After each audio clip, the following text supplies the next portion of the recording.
On the 132nd episode of the HatTrick Sports Podcast, we're going to be talking about the NFL playoffs and some head coach drama. We have some MLB offseason news and signings. We're going to be ranking the top 5 QB seasons. The national championship is set. Make sure you use code HatTrick Sports when checking out at w.gg for 10% off your order. Roll it! Welcome to HatTrick Sports, starring your host, Isaiah Carpenter. Bringing you the biggest sports headlines every week. This is the HatTrick Sports Podcast. All right, we are here filming episode 132. Somebody on the TikTok Live asked me who I thought would win the national championship. And towards the end of this podcast, I'll go more in depth on my thoughts on the national championship and who I think will win. But I think that Indiana will take the win. Let's start off this podcast talking about NFL, the NFL playoffs, the NFL playoff bracket. There have been two games that have happened, and then this one's in the third quarter. You have the Jags playing the Bills, and the Jags just running here. The Bills are up 13-7 in this game, but we are filming before all of the wild card games are done. The Rams, let's first start it off with the Rams playing the Rams playing the Panthers. The first two wild card games were absolutely insane. The Rams ended up beating the Panthers, but it was close. The Rams in the first half, they're just destroying the Panthers like everybody expected. But then in the second half, the Panthers almost catching up, trying to get the win. They didn't catch up, but the Rams ended up winning 34-31, which is interesting because you remember the last time these teams played each other, which was about a few weeks ago, the Panthers actually ended up beating the Rams. And I brought this up as like a joking point before, but I didn't expect it to be this close, but this gives me hope. If the Seahawks, as a Seahawks fan, if the Seahawks have to face the Rams, it gives me a little bit of hope, thinking like, hey, they barely beat the Panthers. We should just be able to cruise through them. But again, it's a division matchup. It is being played in Seattle. If these two play each other, it would be played in Seattle. Well, no matter what, the Seahawks will play in Seattle. And we beat them the last time we played each other, but it was just wild that the Panthers almost came back in that game. It was a high-scoring game, so again, I'm hoping that the Rams defense does exactly what they did in the second half yesterday. We were filming this on Saturday. I'm hoping that, again, if the Rams play the Seahawks, that happens. But it was wild. And then the other NFC wildcard matchup, you had the Packers playing the Bears. The Packers were up The Packers were up 21-3 in the third quarter and ended up losing to the Bears. This is horrible as a Seahawks fan. As a Seahawks fan, I wanted the Packers to win because if the Packers would have won, the Seahawks would have played the Packers, and that's just an easy win for the Seahawks. With how the Seahawks season went, it just would have been an easy win, and we would have basically had the first 2-week bye. We would have had 2 weeks of basically not playing much if we played the Packers. But no, the Bears ended up coming back in the last minute and beating the Packers. Again, how do you let that happen? How do you let the Bears score 28 points while you only score 6 in the second half of what you thought the game was done? In a division matchup, NFC North, like, are we serious? I was excited. I was like, let's go. We're going to play the Packers. And no, we're not going to play the Packers. We're going to play either the 49ers or the Rams. The 49ers play a little later today in about an hour and a half of the time of this recording. By the time this comes out, they'll probably be playing. But, yeah, I am hoping that the 49ers win here. I'm really hoping that the 49ers win here because if the 49ers win here, then the Seahawks played the 49ers and they played each other just last week. They played each other last week and the 49ers couldn't even score a touchdown off of the Seahawks. Now, sure, the Seahawks offense didn't look all that great. The final score was 13-3, but I would feel more confident playing the 49ers instead of the Rams. If the Seahawks have to play the Rams, it's going to be a little shaky. But again, the Rams, they barely beat the Panthers. High-scoring game. It's going to be in Seattle. The last time these two teams played each other, the Seattle won. Seattle won the division, so I'm not too scared, but it's just something like I would rather play the 49ers than the Rams. On the AFC side, like I said, this is the first AFC wildcard game being played right now. Right now, the Bills are up 13-7. Again, by the time this comes out, one of the teams will win. I think that the Bills will end up getting the win. I think the Jags are kind of frauds, even though they don't look horrible this game. They just can't catch up to the Bills. There were a few questionable plays from Cohen or whatever that Duval, the head coach is. They went for it on 4th and 2 on the 12-yard line, up 7-3. So if they kicked that, then it would have been 10-3, and then I don't know. The game just would have been played differently. There were a few questionable calls. Trevor Lawrence, I didn't think got the ball down in time, but it was an offsides on the defense going into the second half.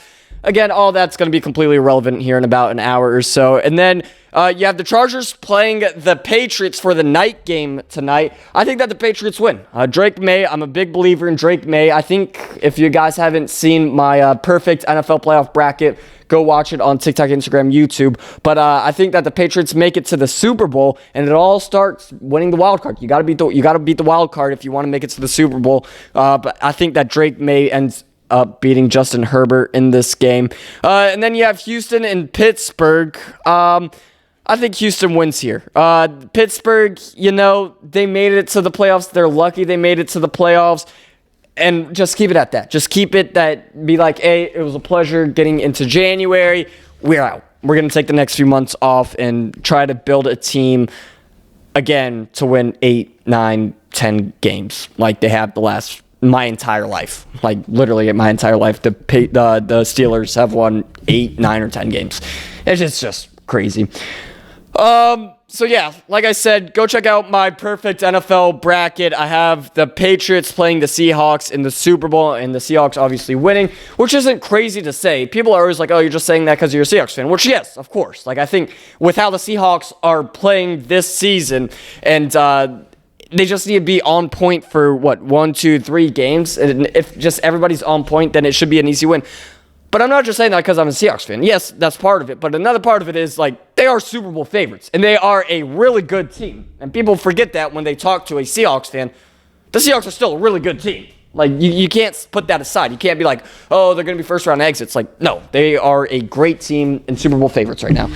So, yeah, that is what's the NFL playoff bracket right now. Let's talk about John Harbaugh. John Harbaugh has been the head coach of the Ravens since 2008, and they recently split. John Harbaugh is no longer the head coach of the Ravens, which is big because there are 8 teams without a head coach spot, and they all want John Harbaugh. Now, you might be asking why. It's because John Harbaugh is a great coach, and the whole thing's kind of weird.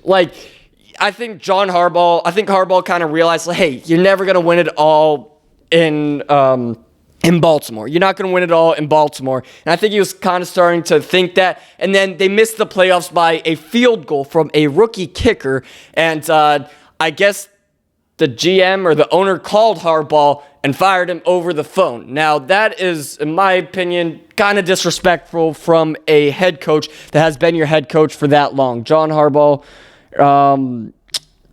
let's see. He's been a head coach since 2008 for the Ravens.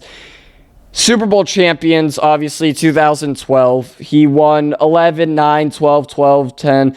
He had, one losing season? He had one losing season in his 18 years as head coach of the Ravens. You don't fire the guy over the phone. But, that being said, all of these, where are they? All of these teams have fired their head coaches. The Dolphins just fired Mike McDaniel after 4 seasons. So the Dolphins are looking for John Harbaugh to fill that spot. But you also have the Ravens, who obviously just fired Harbaugh. Obviously, Harbaugh's not coming back there. But you have the Cardinals, Raiders, Browns, Falcons, Titans, and Giants, who don't have a head coach. The Titans and Giants fired their head coaches halfway through the season. They had an interim head coach for the rest of the season, but now they're no longer the head coach. But yeah, who all got fired? Gannon, Pete Carroll, Stefanski, Raheem Morris, they all got fired after week 18 of obviously their teams not making the playoffs. But I think that John Harbaugh is going to end up in either Miami or New York. I think that he'll either be the head coach of the Dolphins or Giants. Now, before the Dolphins fired McDaniel, I thought he was going to go with the Giants just because the Giants kind of just got unlucky this year. Kind of. They're not a great team, but they're a better team than what was spit out of them this year. You know what I mean? Like, they have the QB, they have some players, and they have a potential winning record next season, and I think John Harbaugh might be the reason why they have a winning season next year, and it's a feasible thing. Like, it's feasible for the Giants to have a winning season next year, but Harbaugh would be the way to do that. And then also Miami has a little bit more success than the Giants in the past.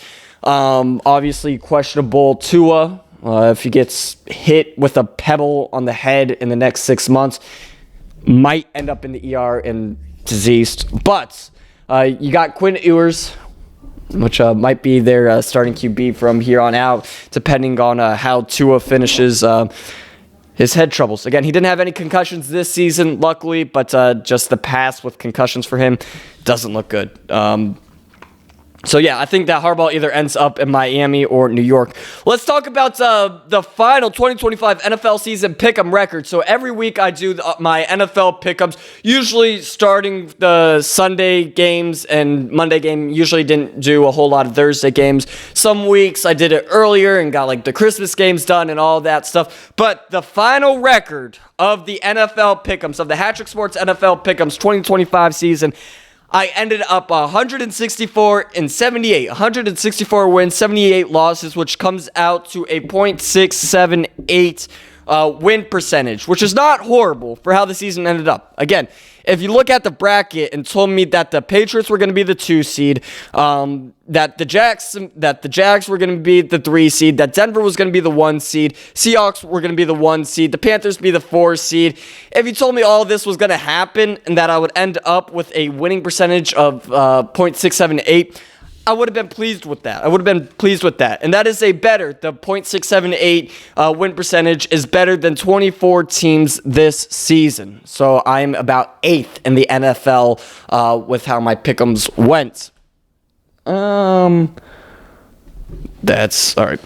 So, yeah, that is going to do it for the NFL season, the NFL pick'em season. Last season, I'm pretty sure I did a little bit better, and I think the season before I did even better than that. But yeah, with how the season went, you can't complain with a with a 164-78 record. All right, let's move on to MLB. Major League Baseball has some news. Rob Manfred briefly talked about a potential in-season tournament for the MLB, and I am not for it. I don't love how the NBA does the in-season tournament. Nobody really takes it seriously. It's just regular games. Like, it means nothing. The players aren't excited. The fans aren't excited. It's kind of just like a piece of poop for trophy. It's just a horrible idea. I don't like the idea of an in-season tournament, especially in the MLB. Rob Manfred, it doesn't sound like he's gone in depth about thinking about it too much, but he said that the 162-game season is quite a bit, and a way to shrink that down is by doing an in-season tournament. But there's no demand for an in-season tournament. No baseball fan wants an in-season tournament, especially if they've watched the NBA in-season, the NBA Cup tournament, whatever they call it. Rob Manfred just needs to work on the expansion and then leave when his term's up in 2029 or whatever. I mean, we've had multiple lockouts, we've had a lockout in the MLB under his tenure time, and then potentially another one coming up here next season. I just don't like Rob Manfred as a commissioner. Now, like, Roger Goodell's actually a fine commissioner. I like Roger Goodell as a commissioner of the NFL, but in the MLB, Rob Manfred as a commissioner, he's just got to go. I just don't like what he's doing to the sport, and he's not ruining the sport. I get it. Like, he's trying to be like modern when he talks about the in-season tournament. It's just never going to work out. It's not going to be as popular as the NBA's in-season tournament either, and it's going to be too confusing with the teams and how often they play and tournament style. It's just not going to work. An MLB in-season tournament will never work. Let's talk about Alex Bregman, one of the biggest signings this week. Alex Bregman signs with the Cubs, the Chicago Cubs. Hey, Chicago, what do you say?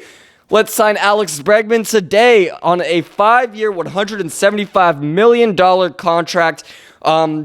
He opted out of the $40 million player option with the Red Sox, and that would have just been a 1-year, $40 million deal, and then he would have signed somewhere else or re-signed with the Red Sox after that. But he ended up getting $35 million a year, but he has the 5 years of longevity with this Cubs contract. Again, the 5-year, $175 million. So per year, it would be less, but he would have more years.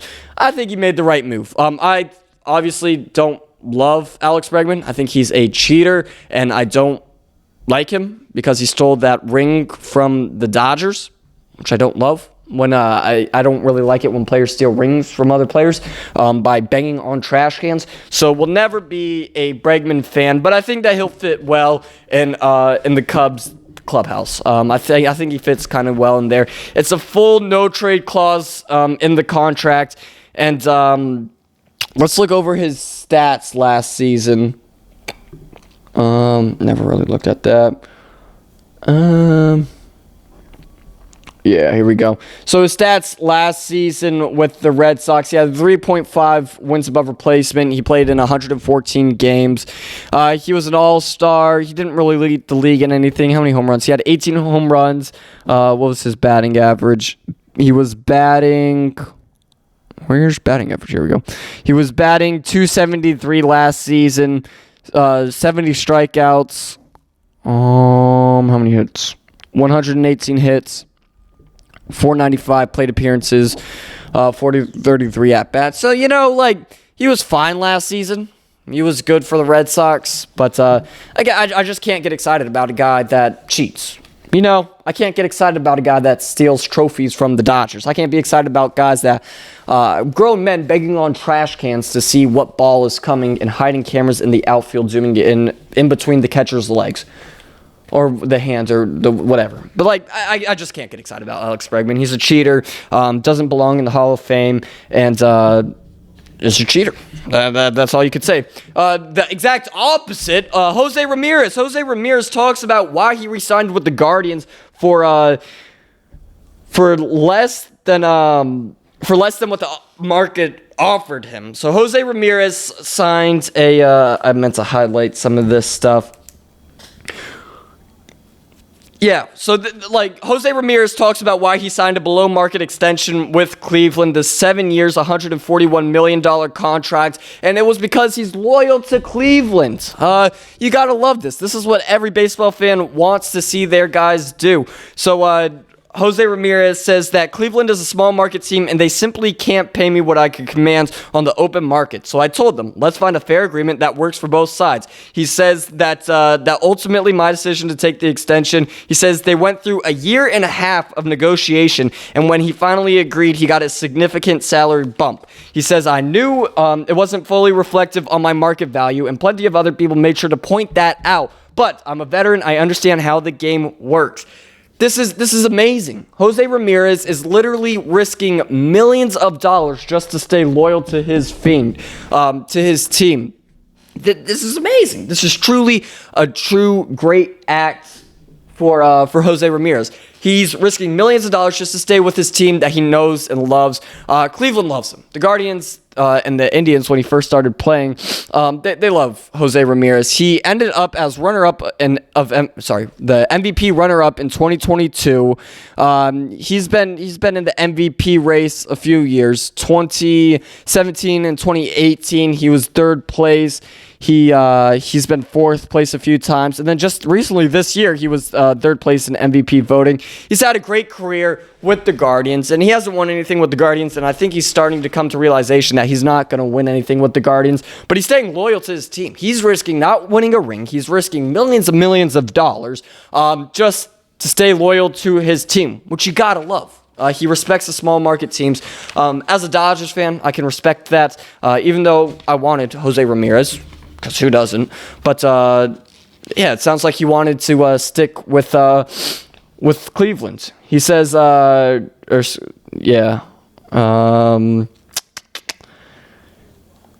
He said, there were real trade discussions and offers from other teams willing to extend me at my full asking price, but my heart was set on staying in Cleveland. First and foremost, my children were born here. My wife feels comfortable in Cleveland, and so do I. I owe the city a lot. Since the day I arrived, I've never once been booed by the fans. Bless you, thank you. You've seen how crowds in other stadiums treat players when results don't come quickly, and that's never happened to me here. This is loyalty that fans want, and yeah, it's just amazing, especially a guy like that. It's not like he sucks or anything like that, and he doesn't, like, he's just taking the lowest that he can, or the highest that he can get. Like, no, he could literally have signed a $200 million contract, but decided to stick with the 141 for 7 years extension with the Guardians, which is amazing. It's truly amazing. It's wild.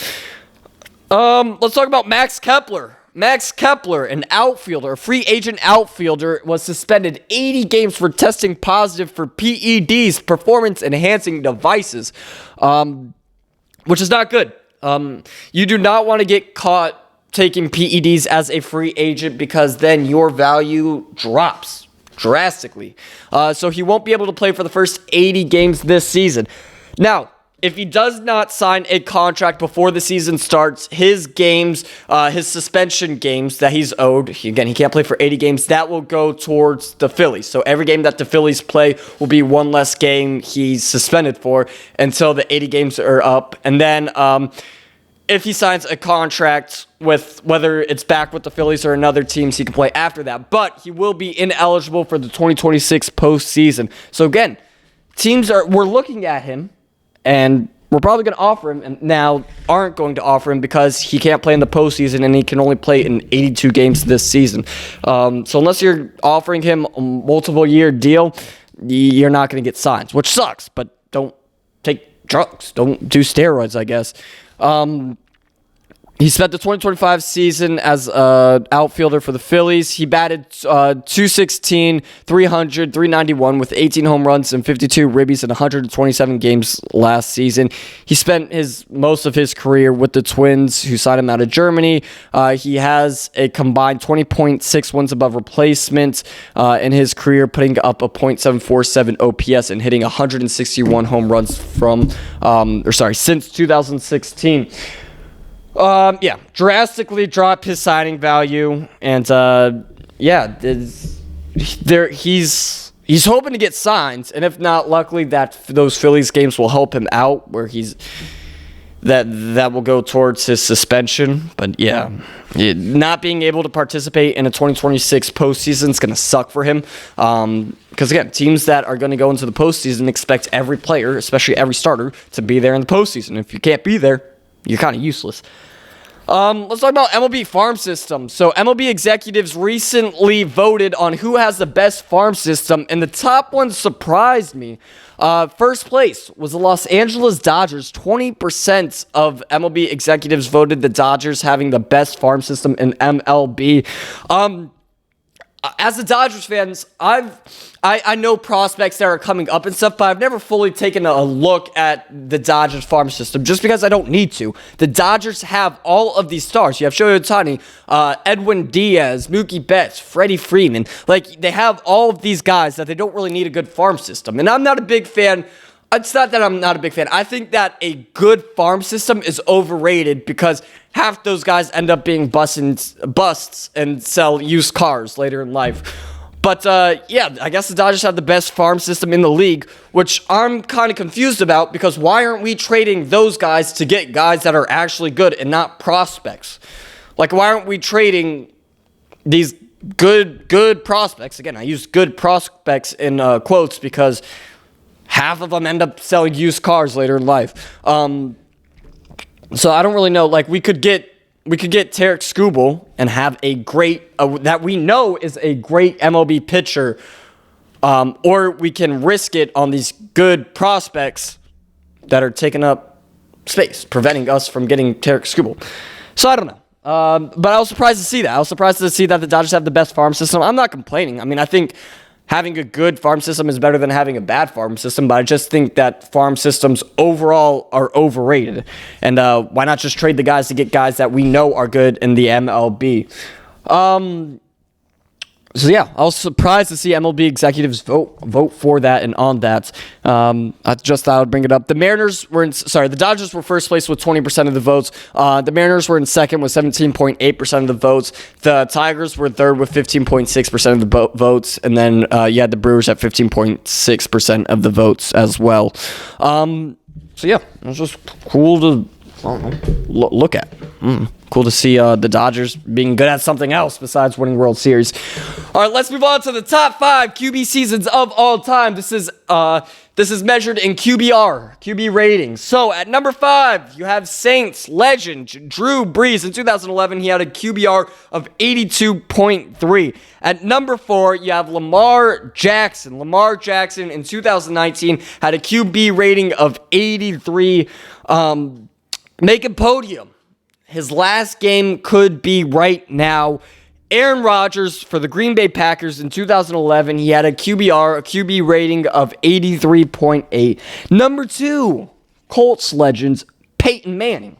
Broncos legends. Yeah. At number 2, you have Broncos legend, Peyton Manning. No, but this was when he was with the Colts in 2006. He had an 86.4 QB rating. And then number 1, surprising absolutely nobody, the greatest quarterback of all time in 2007, Patriots GOAT, Tom Brady, with a QB rating of 87.0. So those are your top 5 QB seasons of all time per QBR.